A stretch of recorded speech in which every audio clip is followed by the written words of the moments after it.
Bueno, buenos días a todos. Si me escuchas, ¿me escuchas, Valeria? Sí. Ok, gracias. Pues gracias a todos por asistir a este webinar. Quisiera antes que nada agradecer a Regina y presentarla como un miembro de Bigman, que es una empresa que está en el sector mayorista eléctrico y quien nos va a dar hoy una plática muy interesante. Quisiera hablar un poco de ella. Quien es Regina, es gerente de sostenibilidad y actividad y es una activista climática.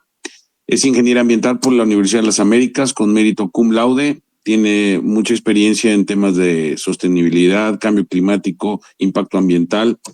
En 2021 ella crea el movimiento Imperfect Activism para crear contenido de educación y concientización ambiental en la sociedad y urgir a las personas a involucrarse en el cuidado del medio ambiente. Ella es organizadora de todo lo que tenga que ver con movimientos en pro del clima, temas ambientales, y actualmente estudia la maestría en sostenibilidad corporativa por la Universidad del ALDE en Madrid y es gerente de sostenibilidad de Bigman, como ya lo mencioné. Esta empresa es un líder en el sector de energías renovables en México y busca destacar el potencial que tienen las empresas para poder impactar de manera positiva y genuina en la sociedad para conseguir un planeta más limpio, justo y habitable. Bienvenida, Regina, te damos la más cordial bienvenida y te agradecemos tu tiempo. Te escuchamos con mucho gusto. Gracias, Sergio, por la presentación. Gracias al Clúster Energético de Puebla por la invitación. De parte de Bigman estamos muy agradecidos y comprometidos con objetivos de sensibilización y educación a todas las personas en materia de sostenibilidad. Gracias a todas las personas que se conectaron. Espero que les sea de mucha utilidad. Creo que esta plática, si bien estamos trabajando dentro del sector energético o estando fuera, tiene perspectivas muy interesantes que podemos aterrizar a nuestra vida diaria e incluso a nuestros negocios, ¿no? Que es la parte más tangible de esta ponencia. Hoy, como bien decíamos, vamos a hablar de la sostenibilidad energética como una estrategia de negocio. Vamos a tratar de quitarle el romanticismo y toda la parte más sutil y más vendible, que es lo que está ahí afuera del impacto ambiental, para trasladarlo a nuestros negocios. Entonces, la agenda que tenemos el día de hoy va a ser, primero, ¿por qué vamos a hablar de sostenibilidad? ¿Por qué es relevante al día de hoy? ¿Cuál es el contexto actual en México y en el mundo sobre estos temas? Luego vamos a ver cómo se transforman dentro de las empresas esos riesgos a oportunidades, ¿no? Para destacar en el mercado, para avanzar conforme a la normativa y para ser esas empresas que vamos a estar saliendo adelante en un futuro tan retador con toda la perspectiva del cambio climático. Luego, y finalmente, vamos a cerrar con un key takeaway para llevarnos cómo aterrizarlo a nuestros propios negocios, industrias, empresas o a nuestra vida cotidiana. Para arrancar, me gustaría destacar la importancia de los negocios, de las empresas en el mundo y en México. Son el motor de desarrollo con propósito. Como lo hemos visto, por ejemplo, en Reino Unido con la revolución industrial, lograron ser el primer país en industrializarse y se convirtieron en la potencia global manufacturera. Luego, por ejemplo, en Corea del Sur, el milagro del río Han, en el que se logró llegar a ser una potencia en tecnología y manufacturera. Pasaron de ser un país en desarrollo a ser un país totalmente desarrollado. Sin embargo, estos dos primeros que estoy mencionando tienen la característica de que no consideraron esas mal llamadas externalidades, ¿no? Se desarrollaron sin límites y eso provocó el famoso evento del Gran Smog de Londres, en el que las calles estaban completamente llenas de smog.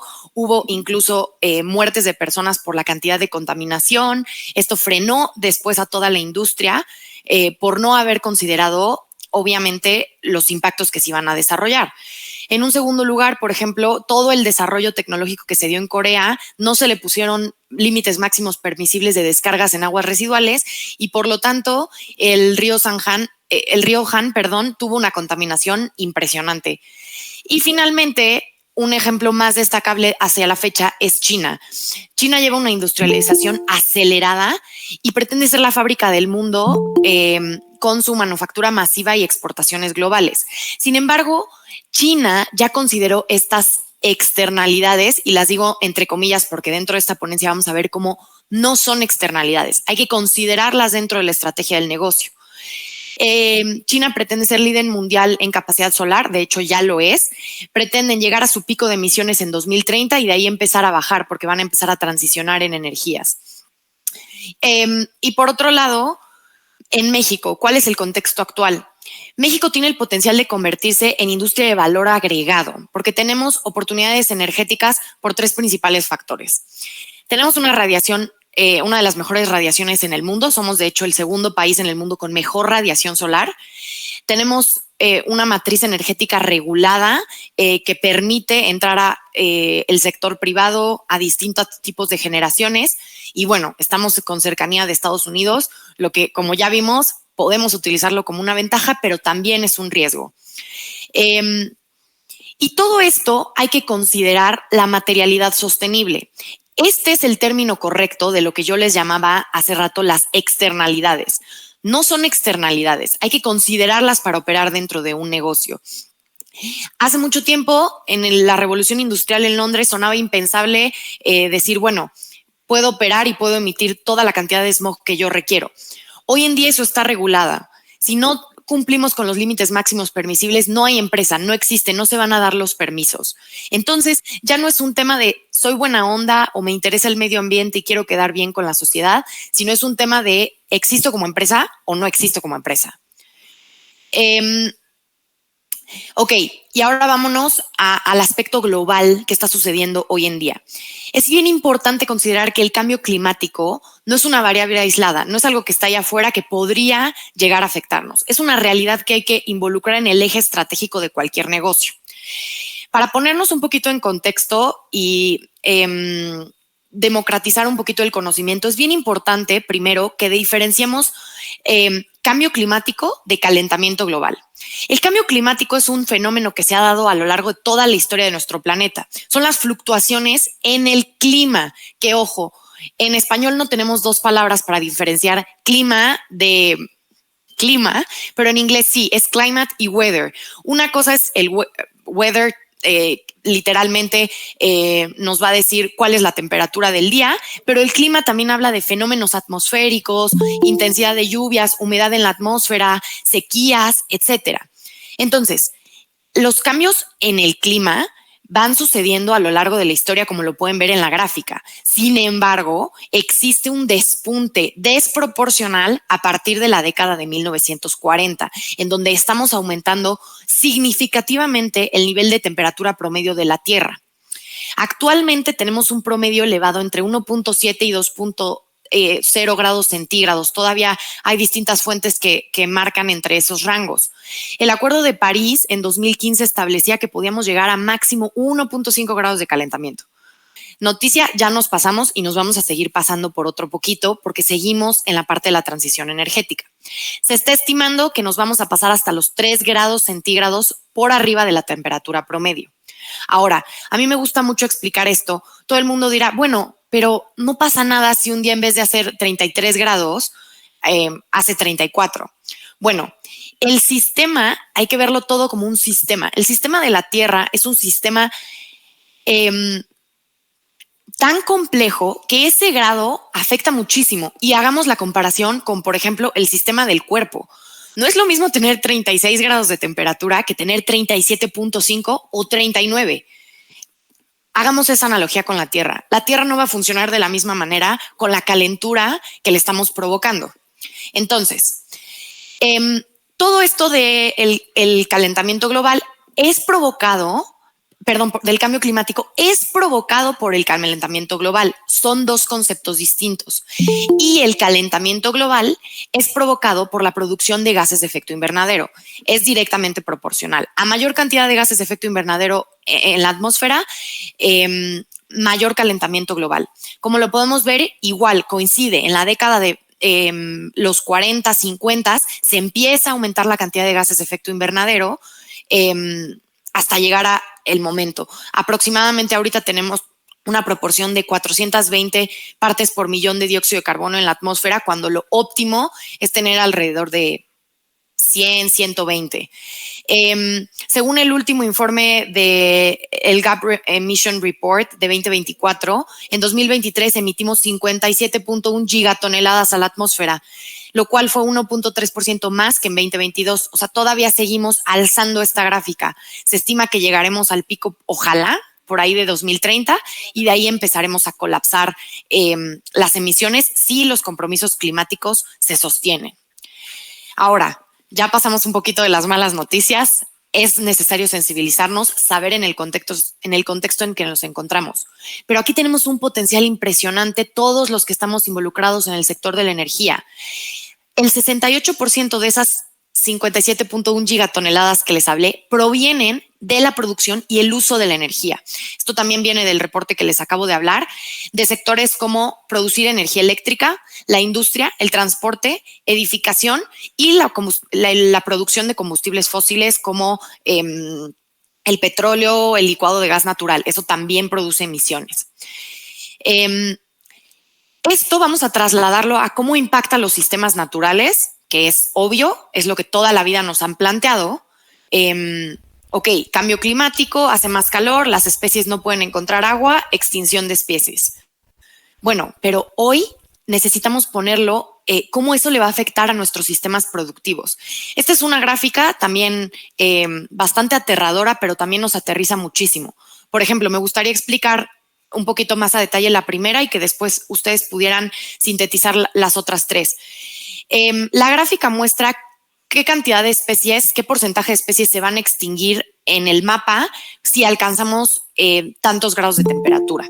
Por ejemplo, en la temperatura que se predice que alcanzaremos, que son los 3 grados centígrados, sitúense en el tercer mundito de la primera gráfica, alrededor del Ecuador, que es la zona más caliente del Ecuador, vamos a estar perdiendo el 100% de las especies. ¿Y esto cómo le afecta a un negocio? Si yo tengo un campo de algodón que es polinizado por abejas, aves, etcétera, pues mis campos de algodón van a sufrir pérdidas, van a sufrir impactos, van a aumentar los costos de las materias primas, el rendimiento de la productividad. Vamos a tener que reubicar nuestras plantas porque a lo mejor la temperatura del Ecuador la vamos a estar teniendo ahora en espacios mucho más arriba o más abajo de la tierra y vamos a tener retrasos en la cadena de suministro. La segunda gráfica muestra la cantidad de días mortales que tendríamos en el año si llegáramos, por ejemplo, otra vez sitúense en el segundo mundo, que es la temperatura aproximada que vamos a llegar. Y si pueden ver, en el sur de México llegamos a tener hasta 365 días de temperaturas no habitables para el ser humano. Lo mismo tenemos para el rendimiento de cultivos de maíz o de las zonas pesqueras. Vamos a tener que mudarlas a los polos del planeta en donde las temperaturas sean un poco más estables. Entonces, sí, la sostenibilidad es un tema central en la estrategia de los negocios.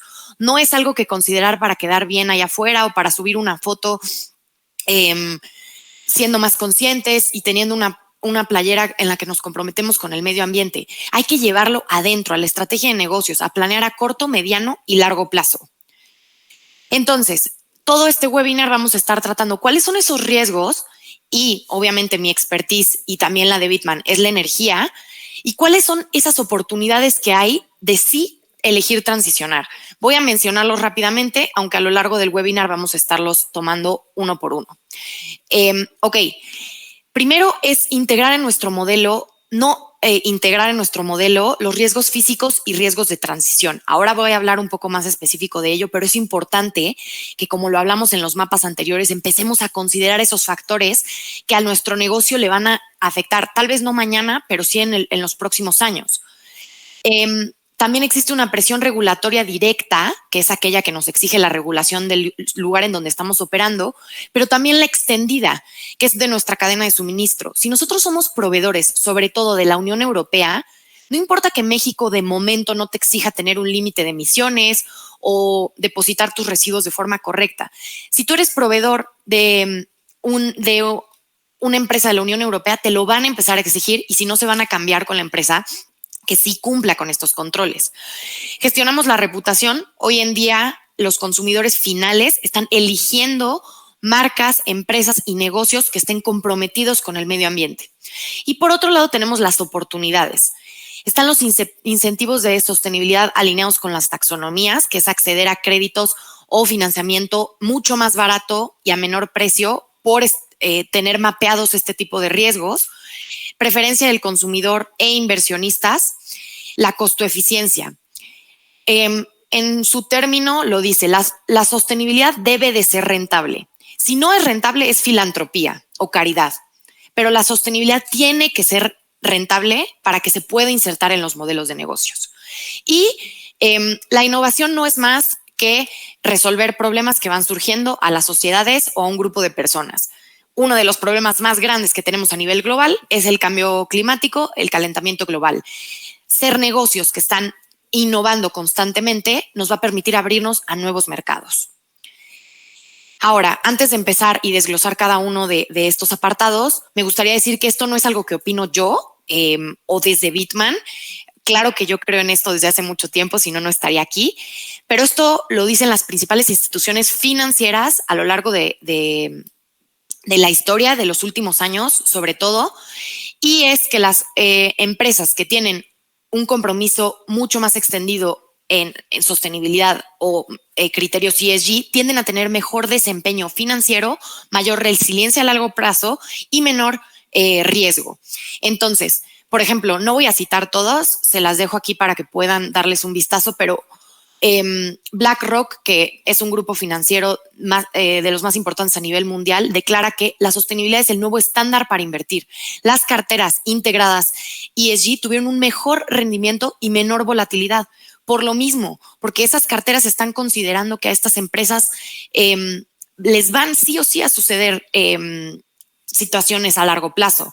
Veámoslo con lo que sucedió como Otis. Llegó un fenómeno producido por el calentamiento global y las empresas que estaban preparadas salen mejor adelante. Estaban preparadas con las aseguradoras, estaban preparadas con sus ubicaciones, con los refuerzos que se deben de instalar, etcétera. Y ahora sí, vámonos punto por punto. Empecemos por los riesgos operativos energéticos. Como bien les decía, es bien importante que una empresa empiece a mapear sus riesgos operativos como riesgos físicos y sus riesgos de transición. En riesgos operativos son todos aquellos directos que le afectan a la operación por el cambio climático. Les voy a poner un ejemplo que acabamos de sacar de nuestro análisis de riesgo 2025 en Bitman. Aunque suene paradójico, los paneles solares a mayor temperatura, pasando los 30 grados centígrados, tienen menor eficiencia porque se van a sobrecalentar. Entonces nosotros, si no consideramos este factor del aumento de la temperatura, vamos a seguir diseñando sistemas como si tuviéramos una temperatura estable, por lo tanto nuestros sistemas no van a llegar a la producción que le estamos vendiendo al cliente. Y eso va a generar problemas directos con el cliente, problemas con nuestros diseños. Y considerar eso desde inicio, al momento de diseñar una ingeniería de instalación de sistemas de generación distribuida, es sumamente relevante para que a largo plazo los rendimientos y lo expresado en un plan se cumpla de acuerdo a lo que se estableció. Por otro lado, riesgos operativos se dan en la independencia de combustibles fósiles, no tener garantía de abastecimiento. Ya lo veremos adelante con lo dependientes que somos en México del gas natural de Estados Unidos. Costos adicionales por la remediación de impactos, todo lo que genera consumir de combustibles fósiles. Dificultad para elaborar planes de eficiencia energética. Y esto está aunado a la última, por la falta de datos. Las energías renovables está probado que son energías más eficientes, que generan información en tiempo real, medible y mejorable a corto y mediano plazo. En segundo lugar, como riesgo, tenemos el cumplimiento regulatorio, que cada vez se vuelve más exigente y es uno de los principios que se están estableciendo distintas instituciones regulatorias y gubernamentales para garantizar uno de los derechos básicos de las personas, que es el derecho a un medio ambiente sano. Entonces, vamos a ver la normativa ambiental relacionada con energía, porque ambiental hay muchísima. Empecemos con el reporteo de emisiones. Las empresas en México deben reportar su inventario de gases de efecto invernadero. Antes de que les explique qué empresas deben reportar y por qué, les voy a explicar qué es un inventario de gases de efecto invernadero. Muy a grandes rasgos, no me detendré mucho aquí. Un inventario va a tener 3 alcances, dentro de los cuales la empresa está obligada a revelar información de cuánto contamina.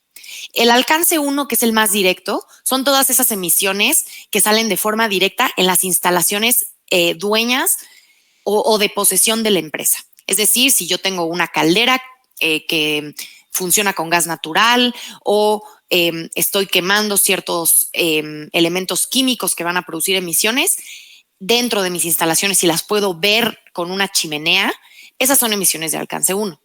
Las emisiones de alcance 2 empiezan a ser emisiones indirectas, ya no las vamos a ver en nuestras instalaciones, pero son aquellas que se dan por el consumo de electricidad.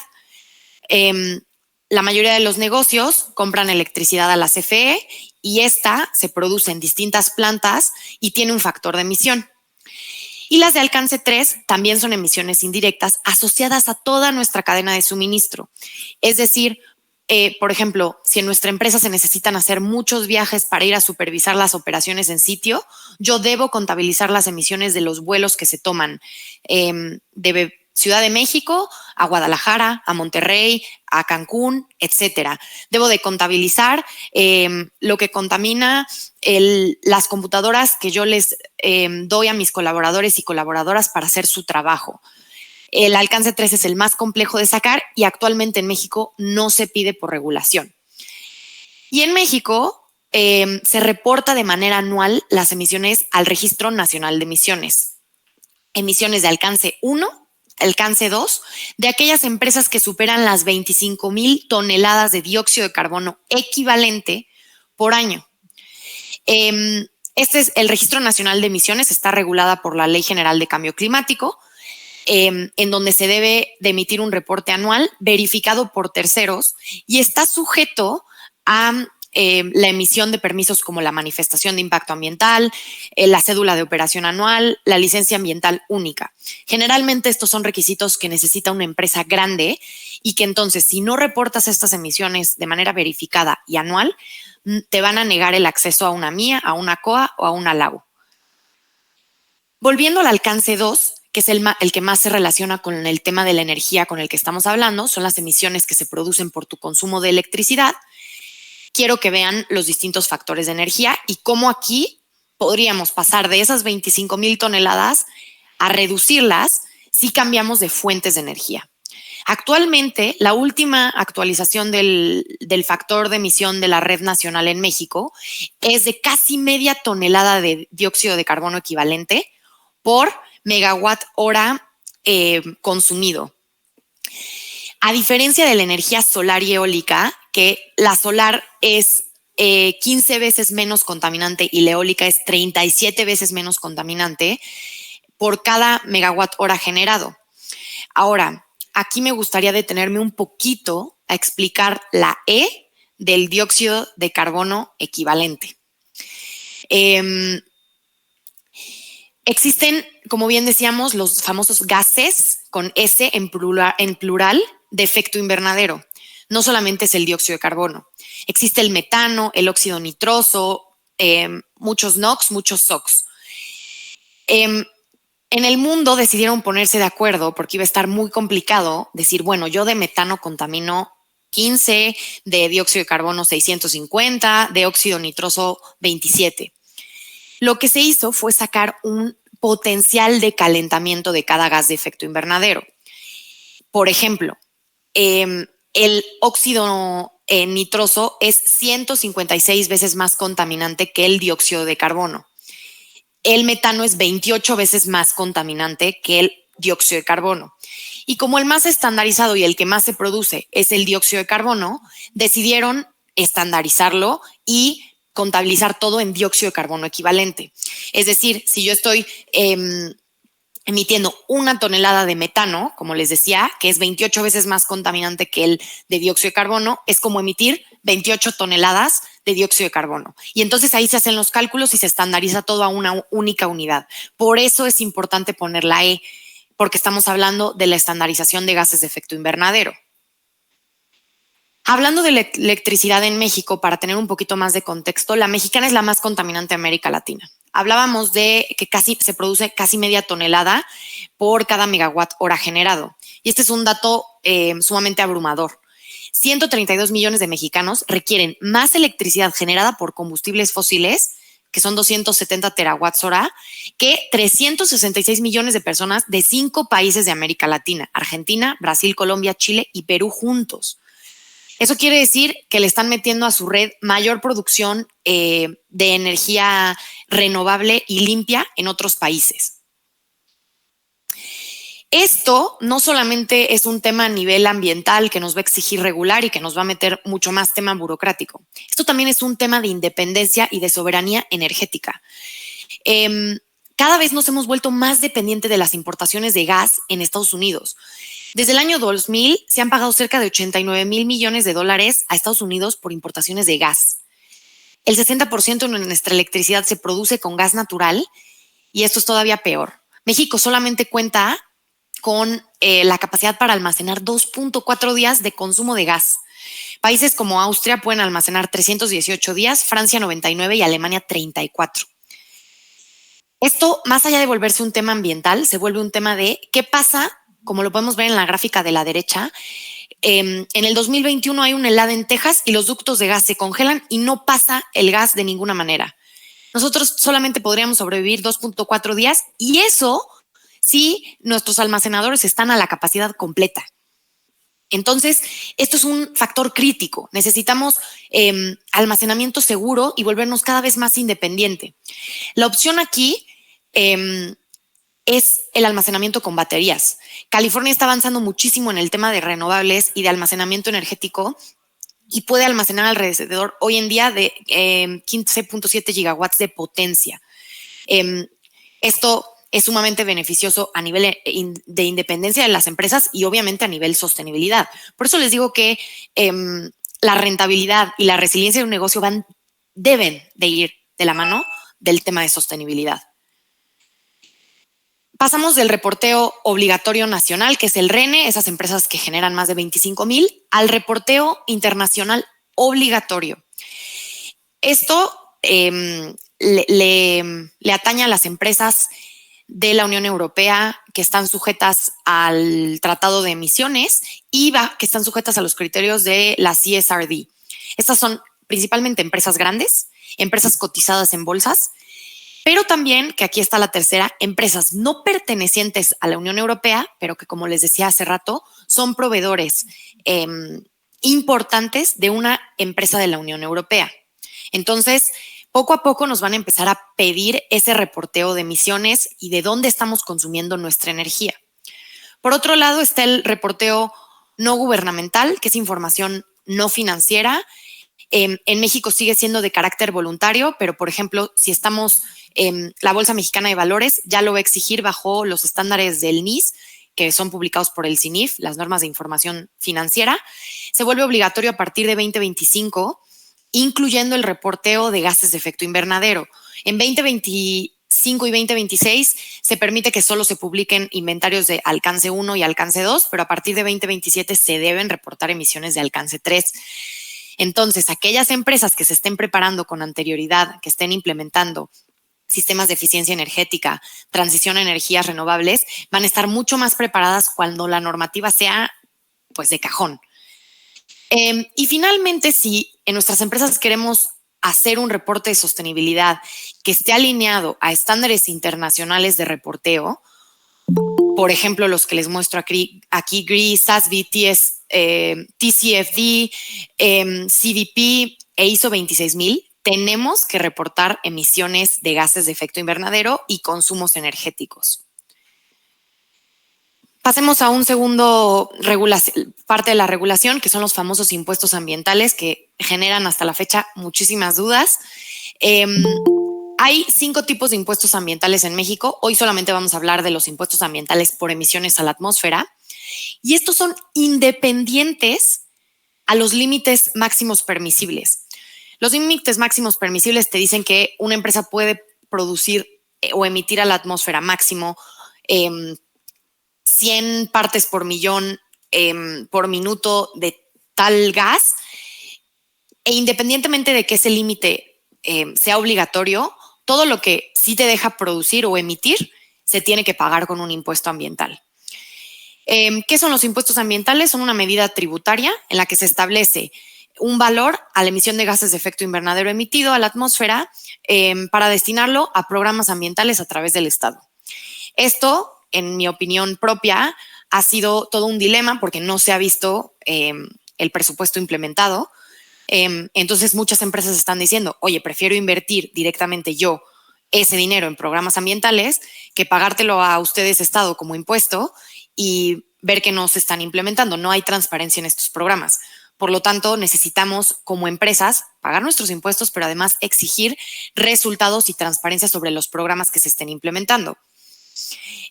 Básicamente, el criterio de los impuestos se basa en un principio de el que contamina paga.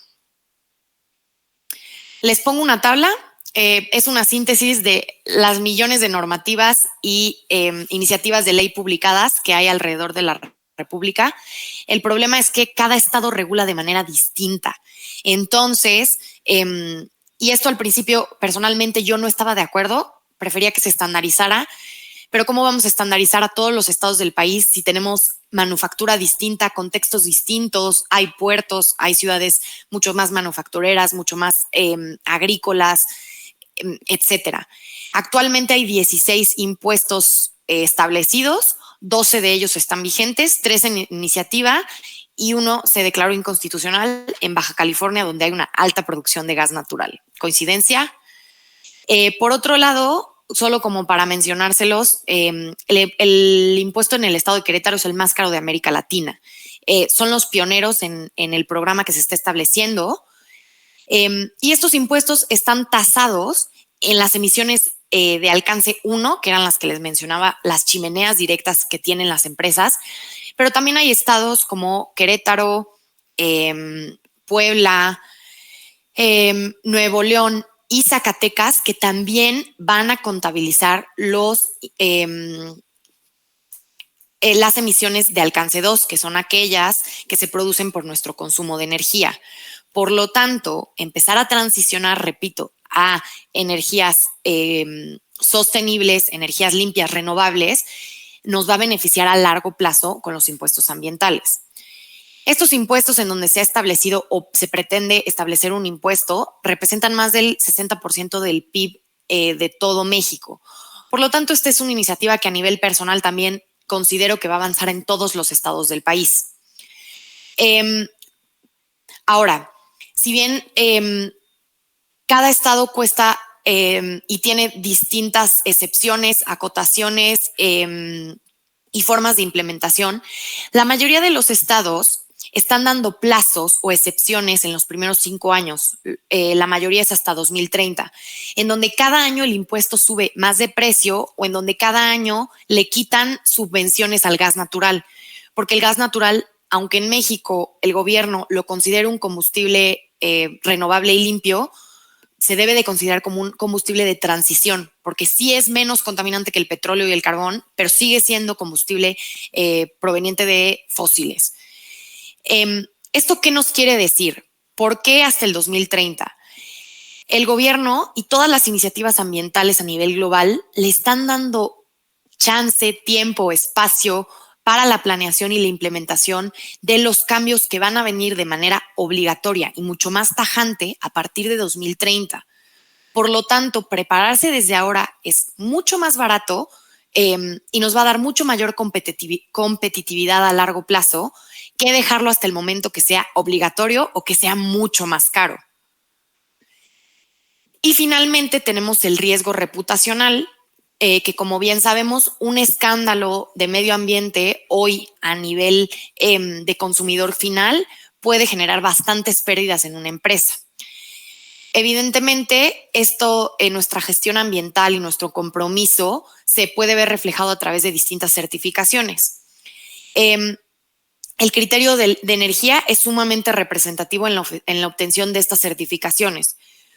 Solo para que también mencionarlo, para obtener la certificación LED, que es de edificaciones sostenibles, el criterio que más importa es el consumo de energía. Es con el que puedes alcanzar el nivel Gold. Entonces, solamente para seguir poniendo en contexto cómo todo esto va pegando a la materialidad financiera de la empresa. Y ahora pasemos de cómo la gestión correcta de la sostenibilidad energética en nuestro negocio desde la perspectiva estratégica tiene el potencial de transformar estos riesgos de los que acabamos de hablar en oportunidades.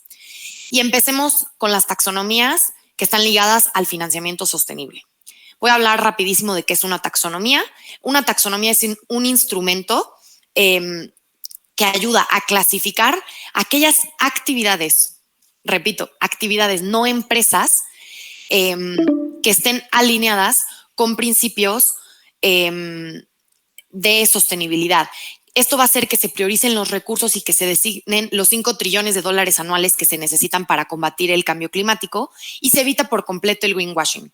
Es un librito en el que dice, ok, para ser sostenible tienes que, si tienes una caldera de gas natural, tienes que emitir como máximo 5 toneladas de dióxido de carbono por mes. Si esa caldera emite más, tu actividad no es sostenible, por lo tanto no puedes acceder a financiamiento sostenible. Ahora, ¿por qué les decía que son actividades y no empresas? Yo puedo tener una empresa textilera. Si yo decido transicionar o cambiarme a paneles solares, tal vez la actividad textil como tal no está en el catálogo de las taxonomías, pero sí está la transición a energías renovables y limpias. Entonces, yo puedo inscribir el CAPEX de lo que me va a costar la instalación de paneles solares dentro de la taxonomía y acceder a un crédito de mejor precio y mejores retornos y prestaciones si el CAPEX está alineado con los criterios de la taxonomía. La taxonomía madre fue la de la Unión Europea y con ella se están desarrollando muchísimas alrededor del mundo. En México se publicó a finales de 2023 nuestra taxonomía sostenible. En México está en una fase inicial que dice, ¿qué quiere decir esto? Que no se implementa de forma obligatoria como en la Unión Europea, que solo para poner en perspectiva, en la Unión Europea el 50% de los préstamos que hacen los bancos en Europa están alineados con la taxonomía verde europea. En México, distintas instituciones financieras ya lo están adoptando como un modelo para decidir en qué empresas invierten y en qué empresas no invierten. ¿A qué me refiero con estos instrumentos financieros sostenibles y quién los da? Bancos de desarrollo, instituciones financieras internacionales, bancos comerciales y bolsas de valores. Estos instrumentos se traducen en bonos, préstamos y fondos de inversión. Para darles un dato tangible de lo que está sucediendo, en la Unión Europea, como les mencionaba, el 50% de los activos prestados estuvieron alineados con la taxonomía, que fueron alrededor de 191,000 millones de euros. En México, como no es obligatoria la implementación de la taxonomía todavía, no hay un dato específico de cuánto han destinado los bancos. Sin embargo, la Bolsa Mexicana de Valores, este es un dato que sí pude obtener, destinó en 2023 131,000 millones de pesos a empresas que están alineadas con prácticas y estándares sostenibles. Finalmente, vamos a hablar del camino al net zero. ¿Qué es? Es el compromiso que hacen las empresas para que en cierto punto de sus operaciones lleguen a emitir 0 emisiones.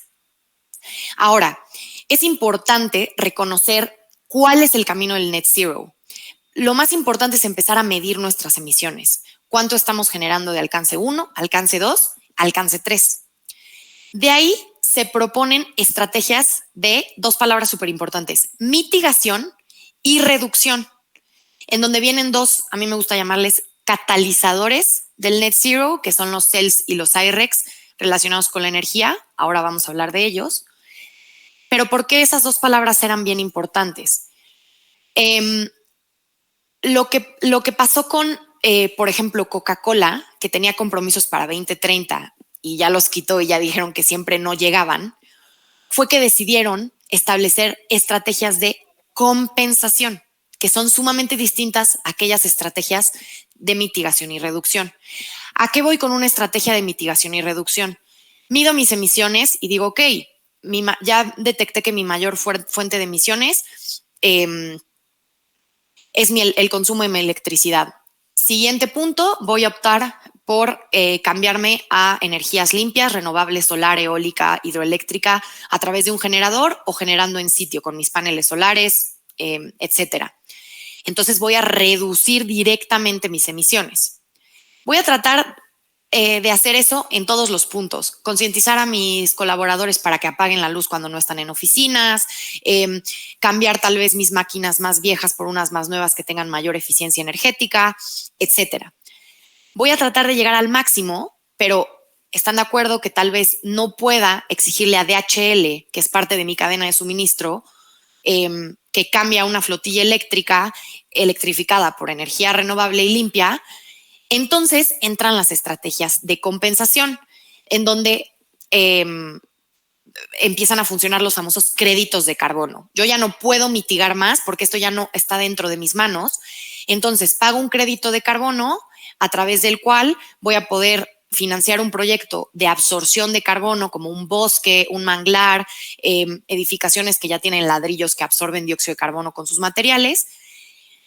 Pago porque esos proyectos estén funcionando y le demuestro a mis partes interesadas que esas emisiones que yo ya no pude eliminar, mitigar y reducir, las estoy compensando. Y entonces así llegamos al verdadero net zero. No podemos compensar el 100% de nuestras emisiones.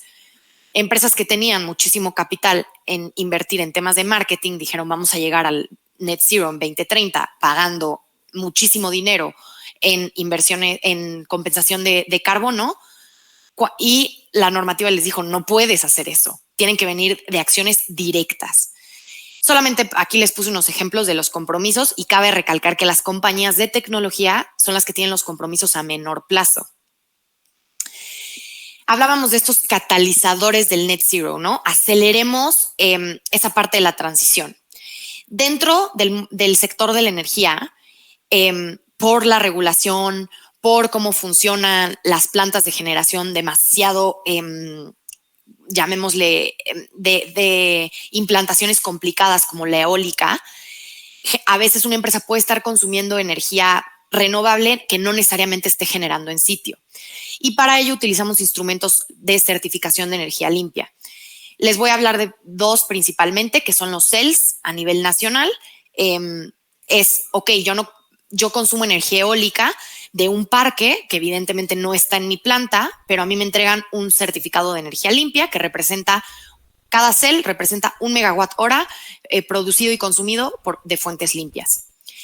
Y los I-RECs es prácticamente lo mismo, solamente que funcionan a nivel internacional.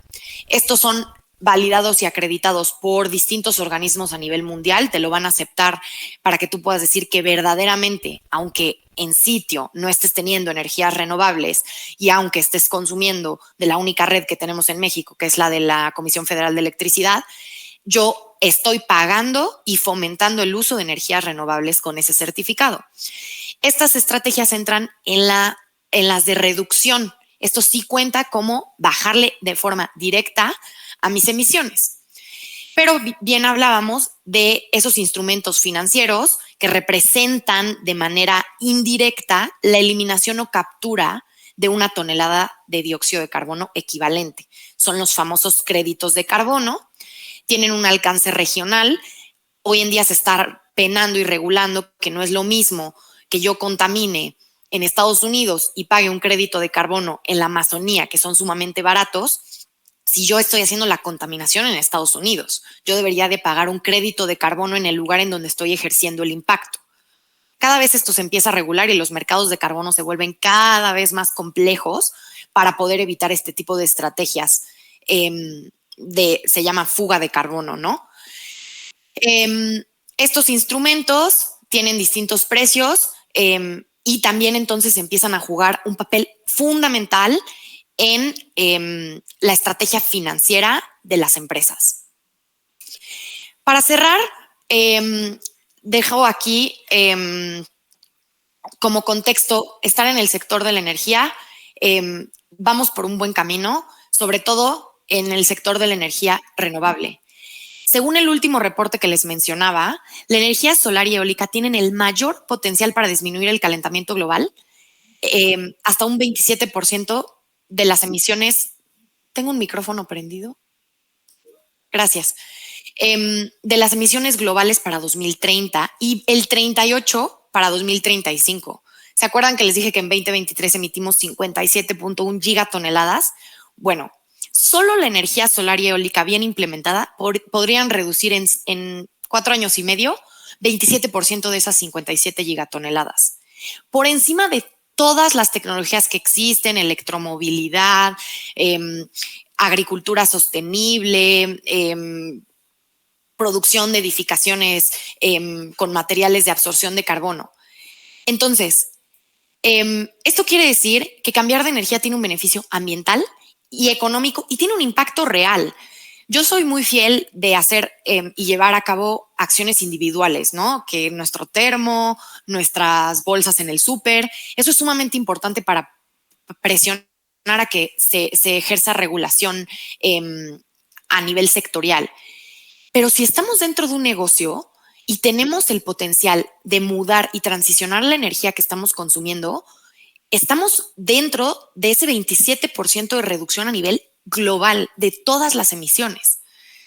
Esto es una gran noticia para seguir impulsando el sector y seguir fomentando el uso y la transición a energías renovables. ¿Cómo convertimos todo lo que acabo de decir acerca de riesgos en oportunidades? Lo importante siempre es tener un mapeo de riesgos. Hay que identificar aquellos aspectos ambientales significativos, los requisitos legales que nos exigen por el lugar en donde estamos ubicados y, como ya vimos, tener el factor energía en el centro de la conversación estratégica del negocio. No dejárselo al ingeniero de planta, al agente de sostenibilidad, al de responsabilidad social, etcétera. Tal vez sí es su trabajo, pero integrémoslo a la estrategia de la empresa. Generar un apetito de riesgo de cuánto estamos dispuestos a tomar, a abarcar, a solucionar en los próximos 3, 5 y 10 años. Identificar esas áreas de oportunidad para convertir riesgos en oportunidades, tener un plan de mejora continua, designar responsabilidades, generar indicadores trazables y medibles, objetivos cuantitativos, en qué año vamos a reducir tanto y en el que sigue tanto, generar un plan de implementación y nuestro reporte continuo de resultados, el reporte de sostenibilidad, que si bien ya lo hablamos dentro de todo este espacio, queda más allá de un tema meramente de qué bonito, publicaron un reporte, quedó súper bonito y estamos publicando todo lo que hicimos bien este año. No, estamos publicando cómo avanzamos y todo lo que nos falta por avanzar.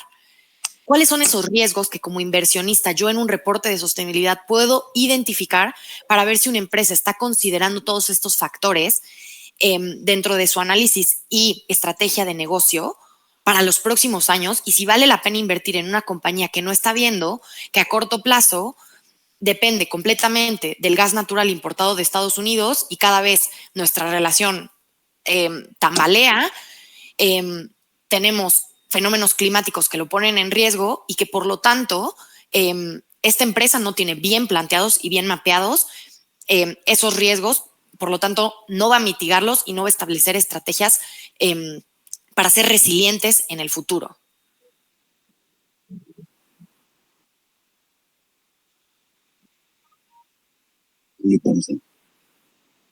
Sí, creo que todavía quedan unos temitas por ahí.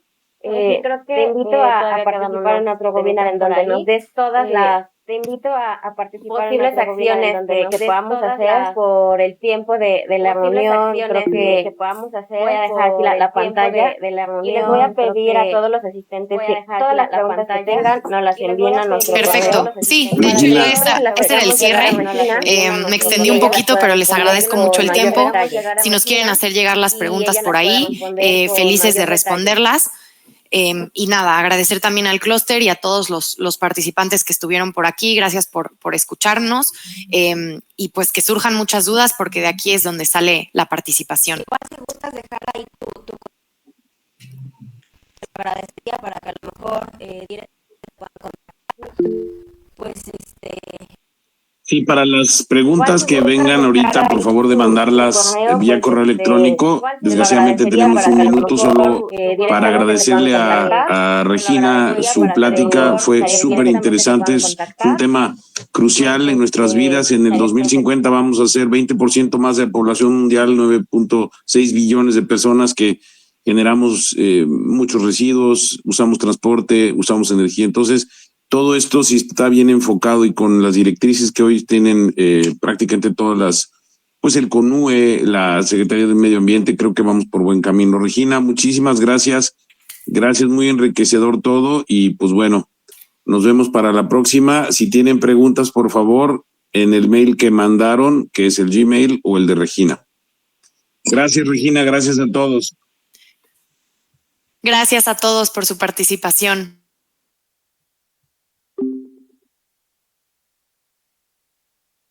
Muchas gracias, Regina. Esperamos tenerte pronto en otro webinar. Muchas gracias, Regina. Esperamos tenerte pronto en otro webinar. Buen día. Buen día.